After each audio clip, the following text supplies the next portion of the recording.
No, unfortunately, I don't think his visit is going to accomplish anything. In fact, I think it's a complete waste of time.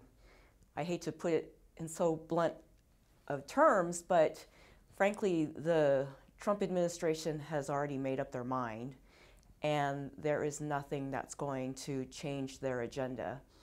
So we've already seen that China made a lot of accommodations to the Trump administration early on when President Trump went to China, and when Wilbur Ross met with Chinese policy advisors. You know, after those meetings, there were a lot of things that were announced by China to try to appease U.S. demands, including letting foreign ownership into financial institutions into China that exceed the 50% threshold, and many other accommodations. And yet the U.S. is still bringing more and more bad news to China, whether it's to deny them the market status in the WTO, all these increasing tariffs and quotas. Basically, there's nothing that Chinese can do to basically appease the Washington folks to change their course, because their mind is already made up.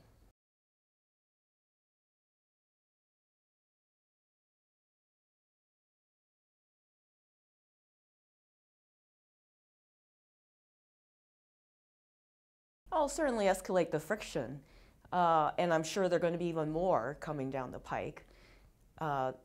China should really just accept the reality that this is going to happen, that a trade war is basically inevitable at this point. The best China can do is just prepare for a trade war. How will China continue to have economic growth with a trade war going on, and basically plan with that scenario in mind?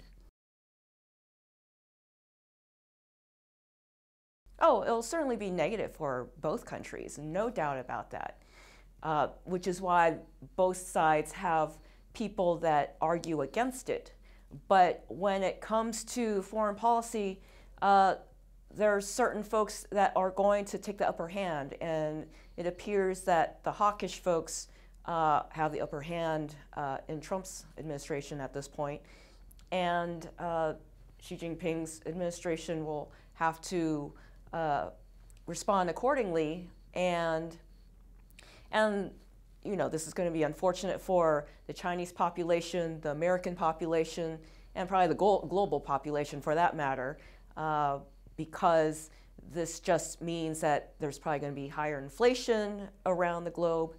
There's probably going to be higher unemployment as well, and many other unintended consequences can result from this. But this is a political decision, and political decisions are not always rational. A lot of times there are a lot of emotions that are getting in the way of these decisions, and so this is what we have.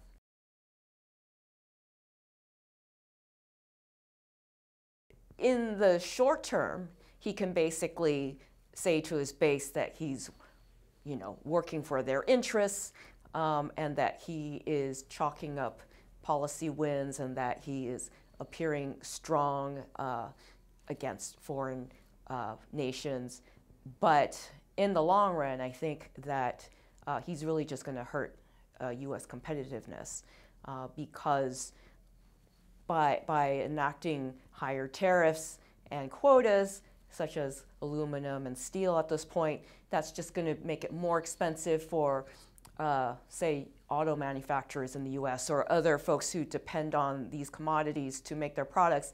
It's going to make them more uncompetitive because the costs are going to be higher. At the same time, it's not going to alleviate the labor problem, because these manufacturing companies, like Nucor, these steel companies, are more or less upgrading with robots. They're not going to be hiring more people to run these manufacturing facilities. And so Trump basically is going to hurt not only the labor market, but also the general population, because it's going to create higher inflation.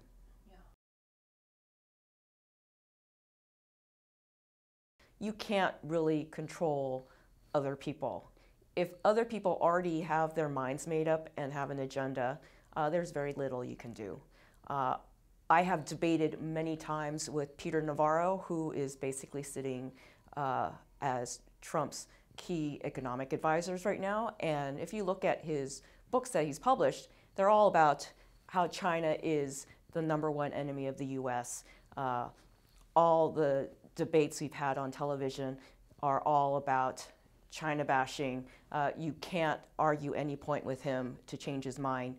And so this is what you're dealing with. I don't think there is anything that China can do to ameliorate this.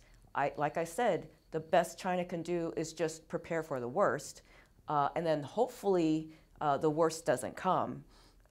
But, you know, any number of surprises can come down the pike, and